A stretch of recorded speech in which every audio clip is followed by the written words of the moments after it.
সীমান্তের তারের বেড়া কেটে অর্থের বিনিময়ে বাংলাদেশিদের ভারতে প্রবেশ করানোই তার মূল কাজ। আর সেই কাজ করাতেই এবারে এনজেপি থানার পুলিশের হাতে মূল লিঙ্কম্যান বিপুল অধিকারী গত 23শে জানুয়ারি ফুলবাড়ি থেকে গ্রেফতার করা হয় দুই বাংলাদেশি অনুপ্রবেশকারীকে। শিলিগুড়ি লাগোয়া ফুলবাড়ির আমাইদিঘি থেকে দুইজনকে গ্রেফতার করে পুলিশ, যার মধ্যে একজনের নাম আতাউর রহমান।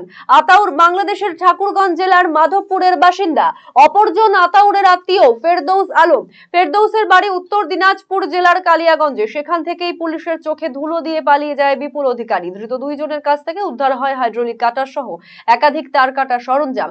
এরপরে ধৃতদের পুলিশি রিমান্ডে নিয়ে তাদের জিজ্ঞাসাবাদ করে খোঁজ শুরু হয় হলদিবাড়ির মানিকগঞ্জের অধিকারী পাড়ার বিপুল অধিকারীর। পুলিশ জানতে পেরেছে সেই নাকি তাদের ভারতে আসতে সাহায্য করেছে। দীর্ঘ প্রায় 1 মাস চিরুনি তল্লাশির পর অবশেষে সেই লিঙ্কম্যান বিপুল অধিকারীকে গ্রেফতার করে এনজেপি থানা।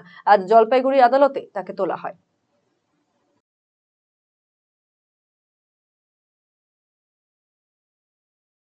আপনি কি দীর্ঘদিন থেকে পেটের বিভিন্ন সমস্যায় ভুগছেন, গ্যাসের সমস্যায় ভুগছেন? তাহলে আপনার জন্য সুখবর। এখন থেকে প্রতি মাসের নির্দিষ্ট দিনে দিশারি হেলথ কেয়ার রায়গঞ্জ শাখায় নিয়মিত বসছেন হায়দ্রাবাদ থেকে আগত বিশিষ্ট গ্যাস্ট্রোএন্টারোলজিস্ট ডক্টর রবি কিরণ পেরুমাল্লা। ডাক্তার রবি কিরণ পেরুমাল্লাকে দেখাতে আজই যোগাযোগ করুন দিশারি হেলথ কেয়ার উকিলপাড়া রায়গঞ্জ শাখায়। যোগাযোগ করুন 7477785509, 7477785512 এই নম্বরে।